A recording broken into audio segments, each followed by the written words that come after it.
going on, movie fans? Welcome to episode 14 of the Real Takes podcast here on WSVC Radio. I'm your host, Dan Sisk. We got a lot to talk about this week. We got three new releases that I saw.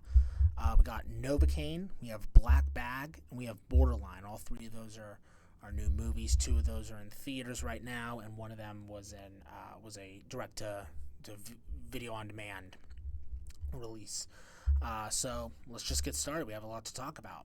So we'll start with Novocaine. That's definitely the big new release of the week. It's a new action comedy movie.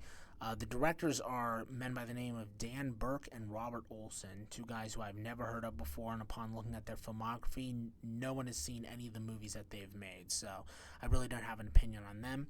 This movie stars Jack Quaid, Amber Midthunder, Jacob Batalon, Ray Nicholson, and Betty Gabriel. So, relatively respectable cast there. A lot of solid character actors. Basic setup is where we got Jack Quaid as our lead, and he plays the VP of a San Diego bank, and he is unable to feel pain due to a condition that he was born with, and he goes to rescue his coworker / lover after she's taken hostage by a group of bank robbers who robbed from the bank that he works at. Amber Midthunder plays the love interest here. So this is a movie that I thought looked terrible. I thought the trailers were very, very poor. It didn't help that this trailer played in front of virtually every movie for the last 3 months, so I've seen the trailer probably 9-10 times in the theater at this point. But this actually got really respectable reviews, which perplexed me because, again, I didn't think it looked very good. And upon completion, I thought the movie was decent. I thought it was solid. I thought it was a respectable but ultimately kind of forgettable action comedy that I'm likely not going to think about starting next week. It's a very silly premise. They definitely take the inability to feel pain thing as far as it can possibly go. It gets very, very violent in the last third in particular, and that stuff was fun.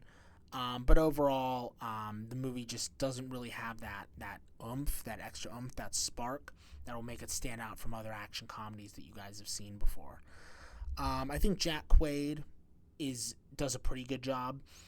He definitely is trying to do Jim Carrey. I think this premise would have served Jim Carrey well. When Jim Carrey was in his heyday in the 1990s, I think he would have just dominated this movie. I think this would have been the role he was born to play. And Jack Quaid is basically doing a more low-key, grounded version of that. He's pretty good. I'm very familiar with him from The Boys, which is an excellent show on Amazon Prime, probably the best, no, not the best, but one of the best superhero shows on the air right now. Highly recommend it for anyone who somehow hasn't seen it. But he does a decent job here. Nothing spectacular, nothing revolutionary, but he doesn't embarrass himself. So that's definitely that's good. Amber Midthunder is fine. She came onto my radar with Prey. That was the Predator movie from a couple years ago. She was the lead there. That's probably where most people have seen her at this point. She's fine, but I'm still looking for her to have a really juicy breakout role. Avatar: The Last Airbender live action was certainly not that role for her, and she was Yue, I believe, right? That's not going to do anything for her, and then Novocaine isn't going to do anything for her either, but I'm still rooting for her. I think she's a solid actress. Everyone else in the movie, Betty Gabriel, Jacob Batalon, Ray Nicholson, they're fine. I actually have something to say about Ray Nicholson, but we will get to him when we talk about Borderline. But he's, the rest of the cast is serviceable. Guys, you know what this movie plays like? This movie plays like something that's going to be on Comedy Central in like 20 years on a Saturday afternoon. And you guys will, and you'll turn it on and it'll be decent and you'll get some moderate thrills out of it and you'll forget about it as soon as it finishes airing on Comedy Central that day. That's kind of the vibe I get from this movie. that probably doesn't sound very encouraging for watching it now. I understand that, but that's the tier of what this movie is.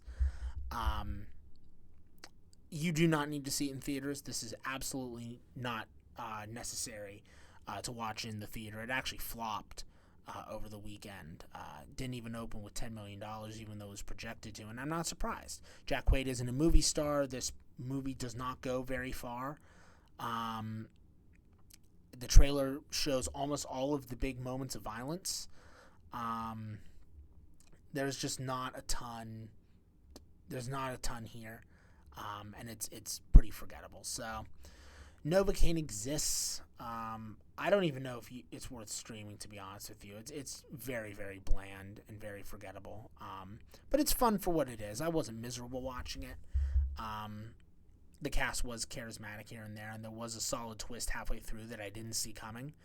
But it's not worth your time unless you're really in the mood for an action comedy that doesn't demand too much of your attention.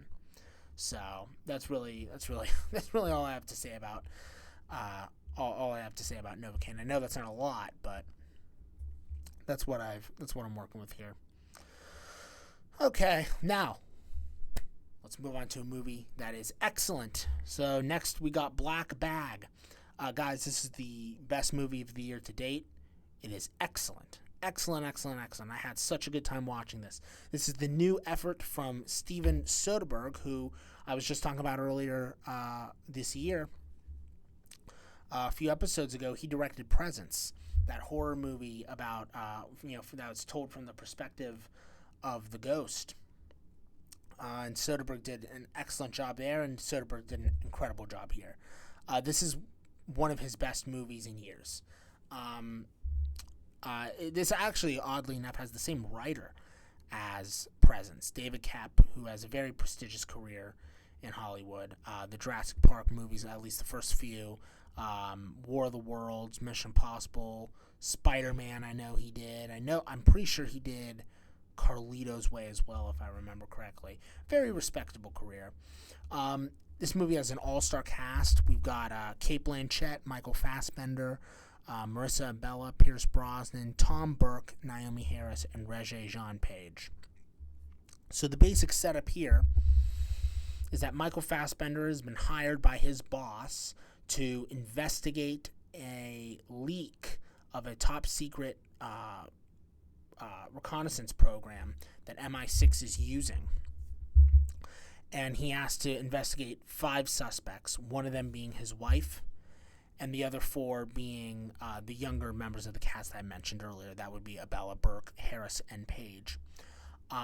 So he has to, essentially play, super spy and figure out which of these 5 individuals is responsible for the leak of this program. So it's basically a spy hunting a spy. This is a deliriously entertaining movie from start to finish. Very efficient, I would also say. It's only a 90-minute runtime. Presence was 90 minutes. The Monkey was like an hour 40. I like how movies this year, we're getting Companion, I think, was also hour 40. I like that we're getting back to 90 to 100-minute movies. I like cutting out the fat. I like cutting the trim. More short movies, please. They're great to see in a theater. The cast here is excellent. I mean, when haven't we seen Cate Blanchett and Michael Fassbender do an incredible job? Pierce Brosnan is fine, very, very small role, but he does a decent job with what he's given. The 4 other spies who Fassbender is investigating, they all do a really nice job with pretty meaty roles. Tom Burke I saw for the first time in Furiosa, the Mad Max movie from last year with Anya Taylor-Joy. I thought he did a really nice job there, and I thought he did an excellent job here. He's turning into a really underrated actor. I hope he gets more work. Naomi Harris, I mean, she's been around for 20 years. You guys all know what she's capable of at this point. She does a decent job. Regé-Jean Page, I'm not a Bridgerton fan, as you probably can tell from the content that I cover on this show. But I saw Regé-Jean Page in The Gray Man and then also in the, what was it? It was the Dungeons and Dragons movie from a couple years ago, and I thought he did a respectable job there. He's actually surprisingly decent in this. This might be the best I've ever seen Regé-Jean Page. He's extremely well cast. But the real surprise here is Marissa Abela. She's from HBO's Industry. She's phenomenal.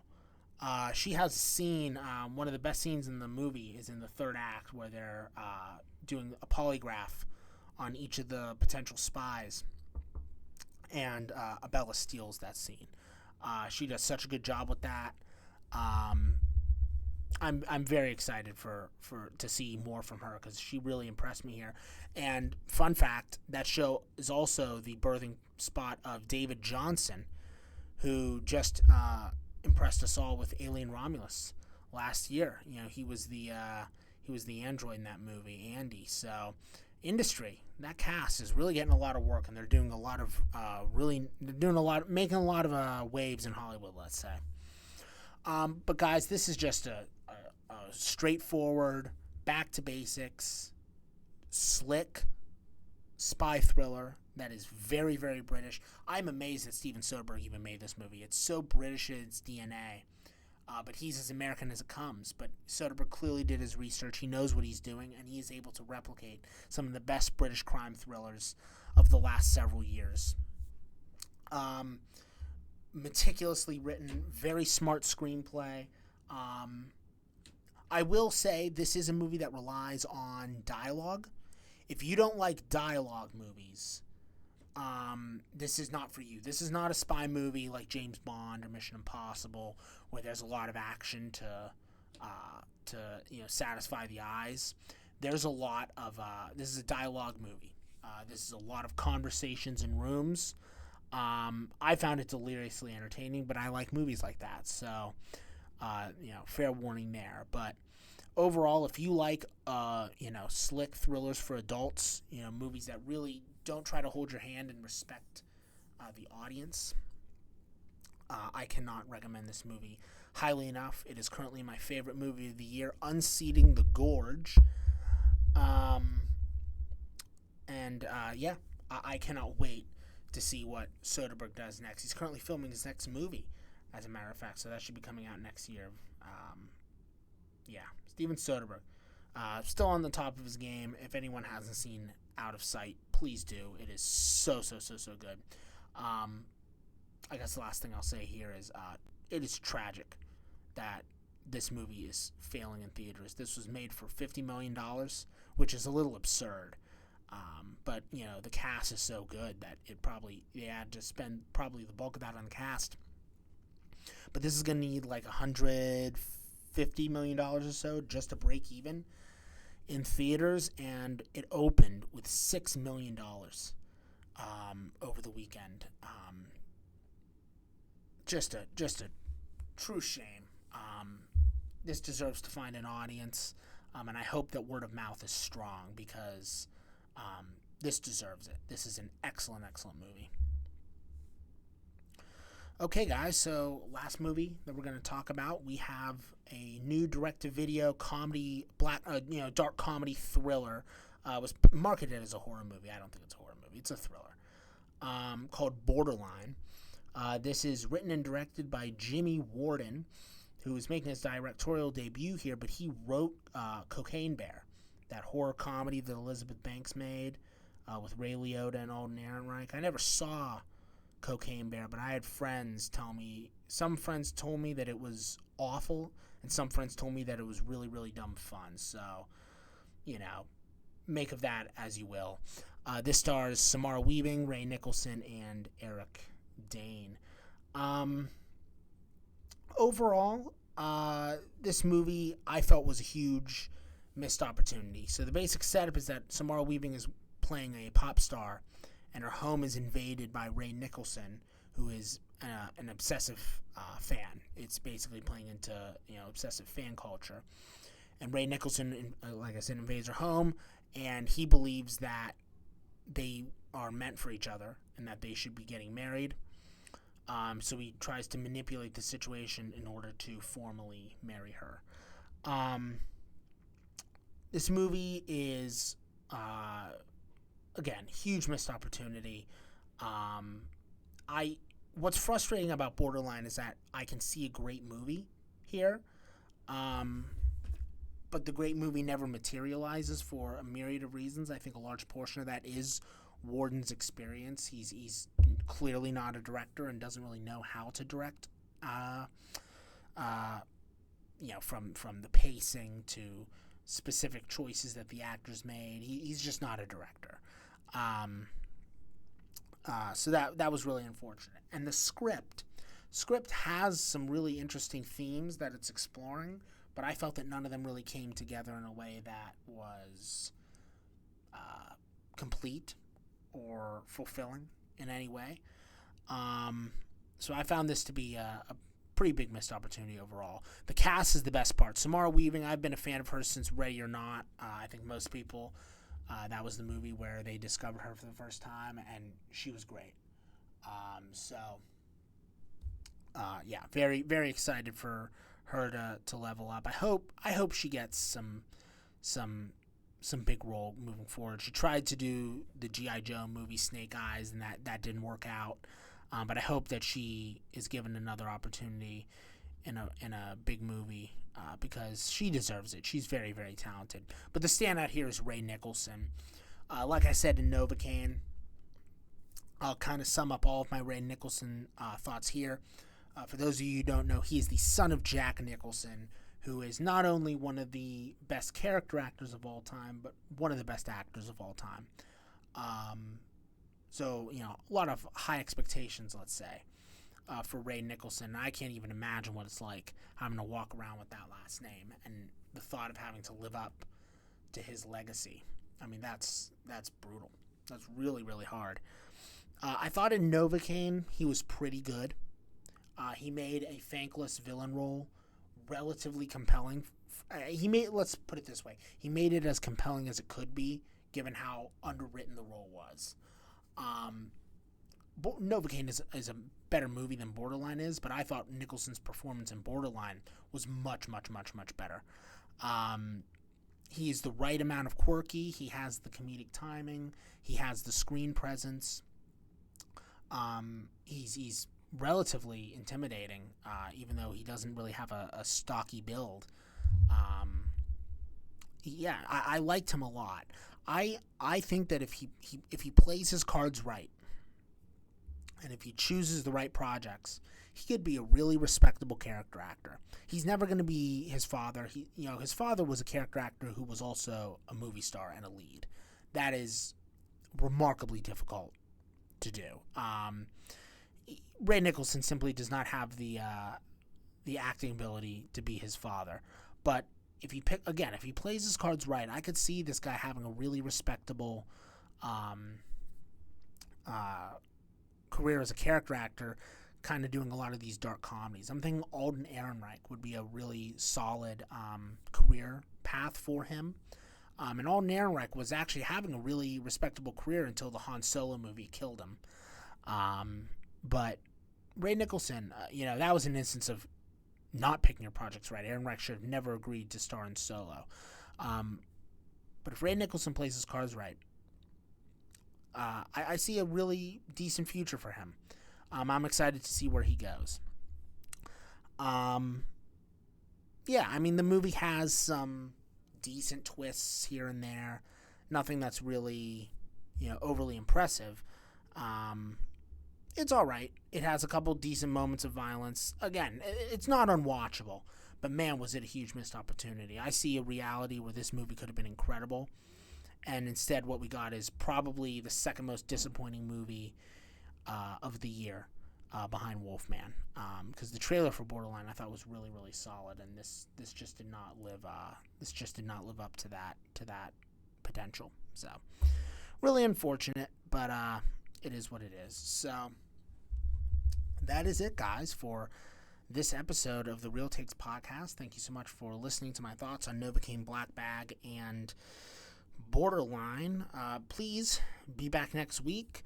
The new release in the two big releases in theaters are movies that I have absolutely zero interest in.